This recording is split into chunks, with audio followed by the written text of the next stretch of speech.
Bonjour, Martin Desmarais pour Assar. Aujourd'hui, on va faire un petit ton concernant la vie des piments qui sont ici devant moi.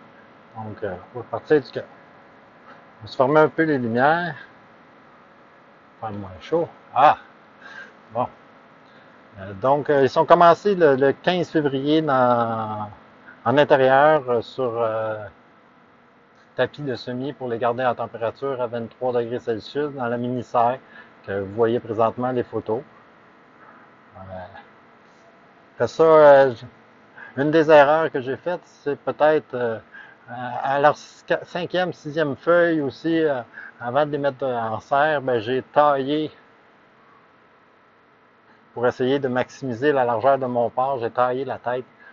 Selon moi, c'est une erreur parce que là, ben, on voit, d'après ce que je vous montre comme photo, la torture qu'il y a eu, si on veut, au tronc. C'est ça. Puis en plus, ben, ça a stallé comme les piments, si on veut, leur croissance pour à peu près un mois à ce moment-là. Je ne sais pas si c'est la coupe des feuilles ou le transfert à la serre qui aurait occasionné ça, là, mais je ne sais pas. Ils ont stallé une première fois pour environ un mois. On les voit ici, là, ils ont l'air pitoyables, ils sont vraiment pas beaux, ils ont les feuilles jaunes, on aurait dit qu'ils étaient mal nourris, pourtant le schéma de la cédule de nutrition était complète, je ne vois pas de problème pourquoi. Bon, on a réussi finalement avec un peu plus de puissance d'éclairage et la venue du temps chaud à les refaire repartir une deuxième fois.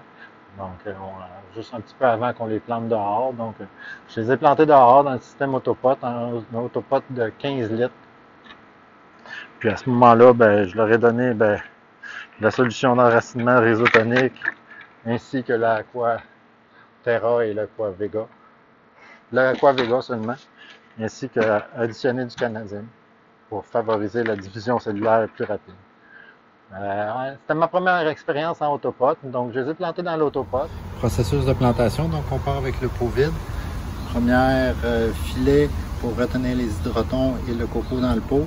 Après ça, on met notre pouce et demi, un pouce et quart de hydrotons ou le Air Dome, qui est la nouvelle chose qui est disponible qu'on n'a pas réussi à recevoir à temps. Ensuite, on insère notre coco. Prêt à planter notre plante dans le coco après l'avoir saturé et le déposer après avec le film anti-racine, la membrane cuivrée vers le dessus. J'ai arrosé par en haut pendant une semaine et demie. Puis j'ai cru que c'était assez parce que j'avais eu plus d'expérience avec Autopot, avec des tomates, des piments, des légumes, des plantes qui s'enracinaient rapidement. Donc, je les avais laissés aller un petit peu trop tôt. J'ai pas assez arrosé, ce qui a occasionné ben, une deuxième fois où les piments ils ont comme stallé. On les voit à l'installation de l'autopot pendant un autre mois. J'ai été un mois encore perdu, si on veut, un deuxième mois dans la saison de ces piments. Là, j'ai repris l'arrosage par le haut pour un autre 3 semaines, ce qui aurait dû en fait être 4 semaines au début d'arrosage sur le haut pour l'implantation dans le système autopot, dans le coco de Cana. Donc, ça, ben, après l'avoir arrosé pendant 4 semaines par en haut à nouveau, ben, la croissance a repris. Donc, les racines ont réussi à se rendre au fond du pot. Puis là, ben, on a changé à la Aquaflores d'Aquavega. Là, la floraison a bien commencé, puis on avait une belle floraison comme on voit. La floraison était bien enclenchée, puis une fois, j'étais trop tard un petit peu. J'ai donné pareil le PK13, 14 aussi. Mais il était un peu tard dans la saison, donc j'ai eu beaucoup de piments. J'ai eu une petite récolte de piments qui étaient verts au début, qui sont devenus rouges. La première batch, on aurait dit, puis après ça, ça avait comme stallé, fait que vu que j'ai réenclenché un arrosage par le haut, ben là, l'arrosage par le bas a fini les racines du piment de se rendre en bas, donc de pouvoir s'abreuver proprement après 4 semaines d'arrosage par le haut dans l'autopote de façon autonome. Donc à ce moment-là, on a eu une floraison mirabolante. Puis on est arrivé en fin de saison avec des plants avec des fruits qui étaient encore verts malheureusement. saison du mûrissement était pas mal proche de sa fin, il y a 3 semaines à ce moment-ci. Mais je l'ai décidé de les mettre dans la serre sous éclairage de floraison. Puis après une taille sévère, si on veut, de tout ce qui était vert entre autres, je suis arrivé à avoir un bon mûrissement d'une bonne quantité de fruits, là, plus que doubler ma récolte en fait. Ben, doubler la récolte. J'avais eu une récolte première équivalente, donc j'ai doublé la récolte avec ça. Donc, c'est un peu mon expérience avec ça.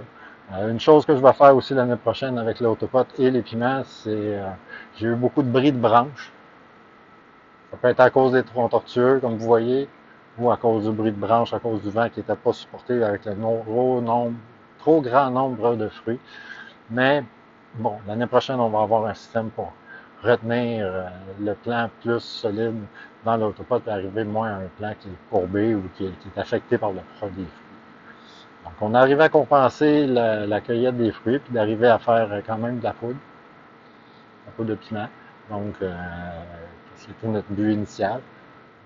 Malgré qu'on a stallé les plants 2 fois, avec le petit sauvetage en serre, ben, on arrivait avec une récolte qui était raisonnable. Puis l'année prochaine, on va essayer que ça ne se répète pas, puis d'avoir une récolte extérieure à 80%, en n'oubliant pas ce qu'on a appris cette année avec le système autopart.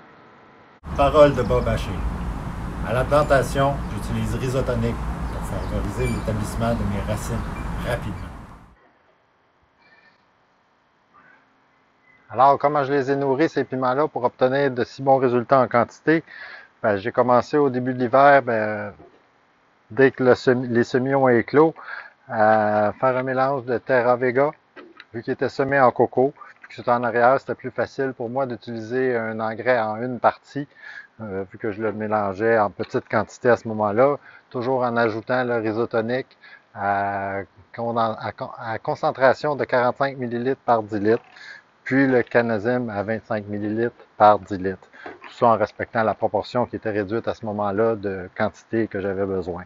Jusqu'à temps que ça a été ce régime nutritif-là, jusqu'à temps de les transférer en autopote. Puis au transfert en autopote, j'ai introduit le premier engrais en 2 parties, soit le Cana Aqua Vega en partie A et en partie B, à une concentration de 800 ppm, soit 1,6 au début, avec aussi l'ajoutement qui continuait de Rhizotonic et de Canazine. Toujours à des quantités de 45 ml par 10 litres, puis à des quantités de 25 ml par 10 litres. Le Canazine étant pour favoriser la division cellulaire et l'accélérer, puis le Rhizotonic étant pour favoriser l'apparition et la croissance des racines à ce moment-là. Et l'implantation dans le système autopote avec le Aqua Vega. Donc, c'était la recette d'implantation au niveau du autopote. J'avais pas à me soucier vraiment du pH à ce moment-là parce que pH, une fois que je finis ma solution, est toujours à 6,2 de pH. Puis comme le système autopote est un système qu'on pourrait dire run to waste ou qu'il n'y a pas de retour ou de recirculation, donc le pH au quotidien ou hebdomadairement est beaucoup moins important. En fait, en ayant le système autopote, on pourrait se passer complètement d'acheter un pH 20. Mais le truchon, pour avoir nos ppm ainsi qu'avoir une mesure soit de notre EC ou de notre ppm selon comment on mesure, demeure très important. Donc c'est ça. La floraison a commencé. À ce moment-là, j'ai changé ma cédule d'engrais pour l'Aquaflores pour favoriser la floraison. Toujours en partie A et B, à des concentrations de 800 ppm, soit 1,6 de C au début. Donc, c'est comme ça que j'ai procédé. En continuant le Canazine tout au long de la séance de culture à 25 ml par 10 litres. Et le Rhizotonic, à ce moment-là, je commençais à baisser. J'étais à 10 ml par 10 litres, voire 5 là, à la fin de la floraison. Une fois la floraison bien entamée, j'ai continué ce régime-là. J'ai ajouté sur une semaine le PK 1314 de Cana aussi. À concentration de 15 ml par 10 litres pour une semaine seulement, le temps que le bassin se vide, autrement dit, pour favoriser une floraison maximum et maximiser le nombre de fruits à ce moment-là qu'on va obtenir à la fin, en fin de saison. Aussi, dans cette période-là, j'ai fait aussi l'ajout de Calmag, de calcium magnésium, qui était à ce moment-ci, c'était un de NutriPlus. Aussi, j'ai essayé celui de d'autres marques, puis il n'y avait pas de problème. Là. C'est un produit assez générique qui s'en va être bientôt disponible de Cana. Donc, c'est à peu près comme ça que je les ai nourris dans le Autopot. Donc, somme toute, je suis très, très satisfait de mon expérience avec Autopot en Cana. Donc, c'est sûr qu'on va la répéter l'année prochaine, probablement sur une un peu plus grande échelle avec d'autres sortes de piments. On va essayer de trouver des piments de couleur ou d'autres choses du genre. Martin Desmarais pour Assar. Merci beaucoup.